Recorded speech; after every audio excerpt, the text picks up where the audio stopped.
दोस्तों, video start करने से पहले मेरी आप सबसे एक छोटी सी रिक्वेस्ट है कि इस वीडियो को लाइक कर दें। आप सब में से ऐसे बहुत से लोग हैं जो हमारी वीडियो को तो एंजॉय करते हैं, मगर उन्होंने अभी तक हमारे चैनल को सब्सक्राइब नहीं किया।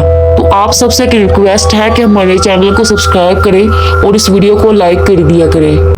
एक दफा की बात है, राजू अपने बेटे हरी और अपनी पत्नी सीमा के साथ एक शहर में रहा करता था। राजू एक कंपनी में जॉब करता था और वो तीनों बहुत हंसी खुशी अपनी जिंदगी गुजार लेते थे। उनका गुजारा बहुत अच्छे से हो जाता था। एक दिन राजू जॉब से घर वापस आ रहा होता है और अपनी पत्नी से कहता है, अरे सीमा, सुनती हो, मैं तुम्हारे लिए बहुत ही बड़ी खुशखबरी लेकर आया हूँ। जिस कंपनी में मैं जॉब करता हूँ वहाँ पर हमें टिकट्स फ्री मिले हैं विदेश जाने के, जहाँ पर खाना पीना और घर सब फ्री होगा और हमें बहुत सारे पैसे भी मिलेंगे। मैं तो बहुत ही ज्यादा खुश हूँ कि हम विदेश जाएंगे जहाज में बैठकर। अरे क्या, ये आप क्या कह रहे हैं? क्या सच में हम विदेश जाएंगे? वाह, ये तो बहुत ही बड़ी खुशखबरी है। मुझे बहुत शौक था विदेश जाने का। हम जहाज में बैठकर विदेश जाएंगे। मैं बहुत ही ज्यादा खुश हूँ। हाँ सीमा, हाँ, मैं भी बहुत ज्यादा खुश हूँ कि हम कल विदेश जाएंगे। राजू और सीमा आपस में बातें कर ही रहे होते हैं कि तभी उनका बेटा वहाँ पर आ जाता है। अरे मम्मी पापा, क्या हुआ है? आप दोनों इतने खुश क्यों नजर आ रहे हो? क्या बात है, मुझे भी बताओ। अरे बेटा, खुशी की ही तो बात है। तेरे पापा जिस कंपनी में जॉब करते हैं उनको वहाँ पे विदेश जाने का टिकट मिला है। हम कल विदेश जाएंगे, वो भी बिल्कुल फ्री कंपनी वालों की तरफ से, जहाँ पर हमें घर भी मिलेगा और बहुत सारे पैसे भी मिलेंगे। अरे वाह, ये तो बहुत ही खुशखबरी की बात है। मैं तो बहुत ही ज्यादा खुश हूँ कि हम विदेश जाएंगे। मैं फिर अपने दोस्तों को भी बताऊंगा कि मैं जहाज में बैठकर विदेश गया था। ये है। तो चलो ठीक है, अब जल्दी से सो जाओ। सुबह जल्दी उठना भी है हमें, ताकि हम जल्दी से विदेश जा सके। ये ना हो कि हम फ्लाइट मिस कर दे। चलो जल्दी से जाके सो जाओ और सुबह उठकर जल्दी से हम फ्लाइट पकड़ लेंगे। फिर रात हो जाती है और सब लोग सो जाते हैं। फिर राजू सुबह उठकर अपनी पत्नी सीमा से कहता है, अरे सीमा, सारा सामान पैक कर दो, जल्दी से पैकिंग कर लो ताकि हम जल्दी से फ्लाइट पकड़ सके। ये ना हो कि हम फ्लाइट मिस कर दे। जल्दी से सारी तैयारी कर लो। जी ठीक है, मैं जल्दी से सारा सामान पैक कर देती हूँ। फिर वो सब विदेश जाने के लिए तैयार हो जाते हैं और जहाज पर बैठ जाते हैं। अरे वाह वाह, अरे मम्मी, ये जहाज तो बहुत ही प्यारा है। जहाज में बैठने का तो बहुत मजा आ रहा है। ये हम विदेश जा रही है। मैं अपने दोस्तों को भी बताऊंगा कि मैं जहाज में बैठा था। हाँ बेटा, तुम बिल्कुल ठीक कह रहे हो। ये जहाज तो वाकई ही बहुत प्यारा है और जहाज में बैठने का तो मजा ही कुछ और है। फिर जहाज में बैठे बैठे बहुत सारे घंटे गुजर जाते हैं। फिर वो लोग विदेश पहुंच जाते हैं।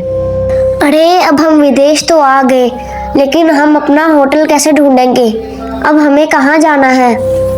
सीमा, मैंने कंपनी के मैनेजर को फोन किया है। वो आता ही होगा और हमें हमारा घर दिखा देगा। फिर थोड़ी देर बाद कंपनी का मैनेजर आ जाता है वहाँ पर। हेलो सर, कैसे हैं आप? चलिए आइए, मैं आपको आपका घर दिखा देता हूँ। जी, आपका बहुत बहुत शुक्रिया। मैं बिल्कुल ठीक हूँ। आप हमें हमारा घर दिखा दे। जी ठीक है सर, मैं आपको आपका घर दिखा देता हूँ। आप लोग बहुत थक गए होंगे, अपना सामान उस घर में रखें और रेस्ट करें। फिर मैनेजर उनको घर दिखा देता है। फिर उनको कंपनी की तरफ से रहने के लिए घर मिल जाता है। अरे वाह, ये घर तो बहुत ही प्यारा और बहुत बड़ा घर है। जी हाँ, आप बिल्कुल ठीक कह रहे हैं। ये घर तो वाकई ही बहुत प्यारा और बहुत बड़ा घर है।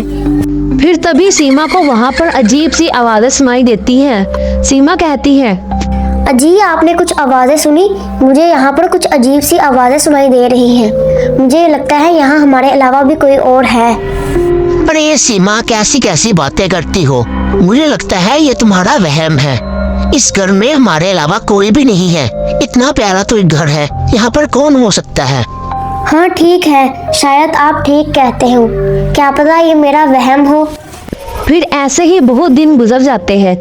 एक दिन सीमा अपने बेटे हरी से कहती है, हरी बेटा, मैं नहाने जा रही हूँ, तुम कहीं बाहर मत जाना, घर पर ही रहना।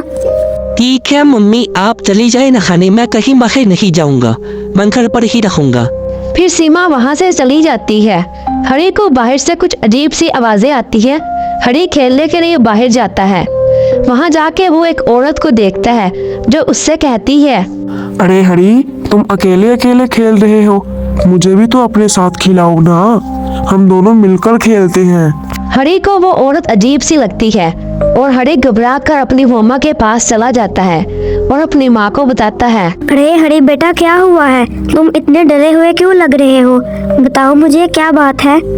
अरे मम्मी, मैं बाहर खेलने गया था तो वहाँ पर मुझे एक औरत मिली थी जो मुझे अपने साथ खेलने का कह रही थी। मुझे वो औरत कुछ अजीब लग रही थी। असल में वो औरत एक चुड़ैल थी, बहुत ही खतरनाक चुड़ैल थी। फिर वो चुड़ैल वहाँ से गायब हो जाती है। शाम को जब राजू अपने ऑफिस से घर वापस आता है तब सीमा राजू को सारी बात बताती है। अरे राजू, मुझे ये घर कुछ ठीक नहीं लगता। मुझे लगता है इस घर में किसी चुड़ैल का साया है। अरे सीमा, चुड़ैल वुड़ैल कुछ नहीं होता, तुम खामखा ही परेशान हो रही हो, ये तुम्हारा वहम होगा। साया वाया कुछ भी नहीं होता, तुम परेशान मत हो। अरे नहीं राजू, मुझे लगता है ये मेरा वहम नहीं है। यहाँ में सच में कोई साया है, कोई चुड़ैल का साया है, मुझे लगता है। ठीक है सीमा, इस बारे में कल बात करेंगे, अभी मैं बहुत थका हुआ हूँ, अभी हम सो जाते हैं, सुबह बात करेंगे। फिर वो सब लोग सो जाते हैं, मगर रात को राजू को किचन से अजीब अजीब सी आवाजें आती हैं। राजू उठकर किचन में जाता है तो वो वहाँ एक चुड़ैल को देखता है। राजू चुड़ैल को देखकर बहुत ही ज्यादा डर जाता है। चुड़ैल? अरे ये हमारे किचन पे चुड़ैल कहाँ से आ गई? अरे मर गए रे, ये चुड़ैल यहाँ पर कैसे आ गई? अरे राजू, डरो मत, मैं तुम्हें कुछ नहीं कहूँगी। आज मैं बहुत खुश हूँ कि भारत से कोई फैमिली यहाँ विदेश में आई है, तुम डरो मत। अरे लगता है सीमा सही कहती थी, यहाँ पर तो सच में एक चुड़ैल का साया है। अरे मैं कैसे नहीं डरूं? क्या सबूत है? तुम मुझे कुछ नहीं कहोगी? फिर इन दोनों का शोर सुनकर सीमा और उसका बेटा हरी भी वहाँ पर आ जाते हैं। वो दोनों चुड़ैल को देखकर बहुत ही ज्यादा डर जाते हैं। अरे मम्मी, ये तो चुड़ैल है, ये हम सबको खा जाएगी, आप बचाओ। देखा, मैं कहती थी ना कि इस घर में चुड़ैल का साया है, आपने मेरी बात मानी ही नहीं। अरे अरे, तुम सब डरो नहीं, मैं तुम लोगों को कुछ भी नहीं कहूँगी। अरे चुड़ैल जी, तुम कौन हो और कहाँ से आई हो? यहाँ पे क्या कर रही हो? मैं अभी तुम लोगों की तरह पहले एक आम इंसान थी। मेरे माँ बाप बहुत गरीब थी। मैं विदेश पैसे कमाने आई थी ताकि मैं अपने बुरे माँ बाप को पैसे भेज सकूं। जब मेरी पहली सैलरी आई तो मैं अपने घर वापस जा रही थी भारत, तभी कुछ लुटेरों ने मेरे पैसे छीन लिए और मुझे वही मार दिया। तब से मैं चुड़ैल बन गई हूँ और मेरी आत्मा भटक रही है। ओहो, ये तो बहुत बुरा हुआ तुम्हारे साथ। अच्छा, अब तुम ये बताओ, तुम हमसे चाहती क्या हो? हम तुम्हारे लिए क्या कर सकते हैं?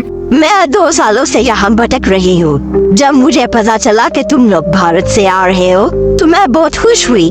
तुम लोग भी मुझे अपने साथ भारत ले चलो ताकि मैं अपने बुरे माँ बाप को देख सकूं।